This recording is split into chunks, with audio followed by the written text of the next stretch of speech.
मृत्यु बेलू तांकु केवल 25 वर्ष बयस होइतिला। से 25 वर्ष जीवन काल मध्य से एभली कार्य करि जाइछन्ति जे से आम देशवासी मनरे चिरस्मरण होई रहिछन्ति और रहिबे मध्य।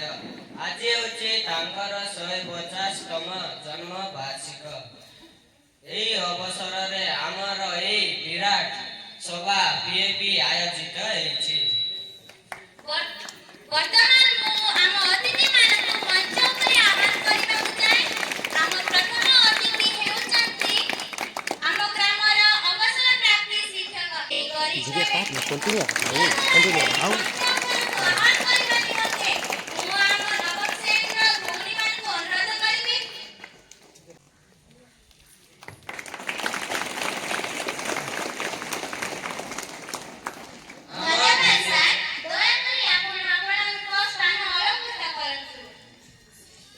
विद्यालय आउ जने अतिथि हेउचन्ति श्री गुप्तेश्वर पटनायक। से ग्रामर समस्त लोकंक दुख सुख अन्य लाभ और भल मदरे दिया हुअन्ति। असुविधा बेले सहयोगर हाथ बढ़ाती। गाँ लोकंक मध्य गंडगोल हेले उत्तम बुझामणा द्वारा मीमांसा करती। से मंदिर कार्य मध्य बुझाबुझी करितांती। कहबाकू गले से एकाधारे ग्रामर वरिष्ठ व्यक्ति भद्र व्यक्ति मुखिया तथा समाज सेवी मध्य भौणी माने दया करी एई भद्र व्यक्ति को फूल तड़ा दे मंच ऊपर को आह्वान करंतु। धन्यवाद सर। आपण स्थान ग्रहण करंतु।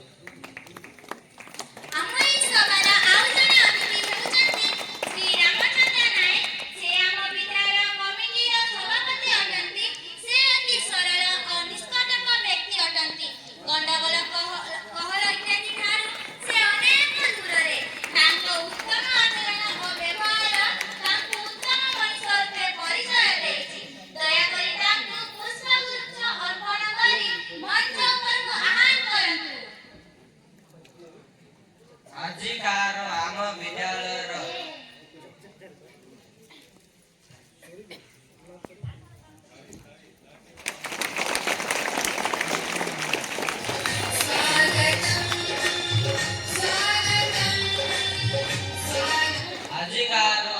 विद्यालय आउ जने अतिथि हेउचन्ति श्री देवमाझी। से एई पंचायतर सरपंच रूपे मनोनीत होई कार्यरत अछन्ति।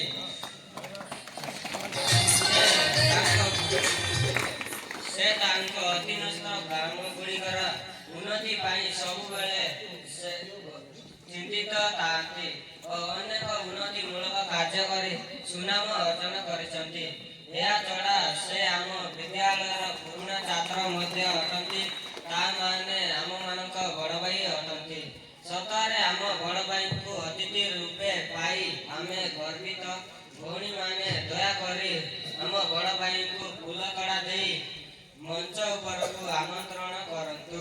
हे मोर प्रिय भाई ओ भौणी माने दया करी करताई ने ताकू स्वागत करिबा।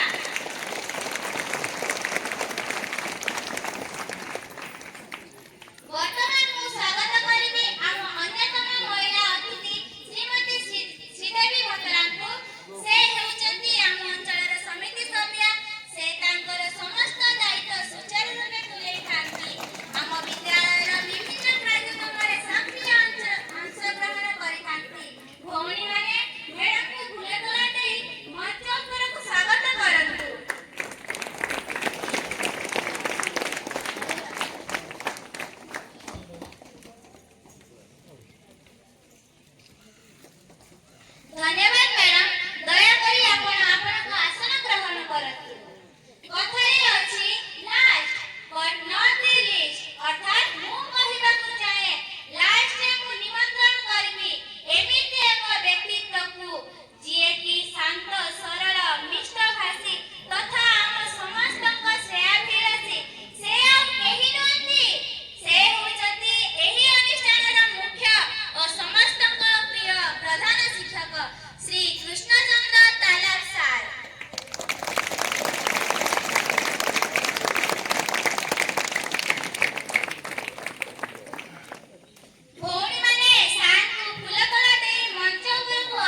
ଆଜି ଆମେ ଆପଣମାନଙ୍କୁ ଆମ ଅତିଥି ରୂପେ ପାଇ ଅତି ଗର୍ବିତ।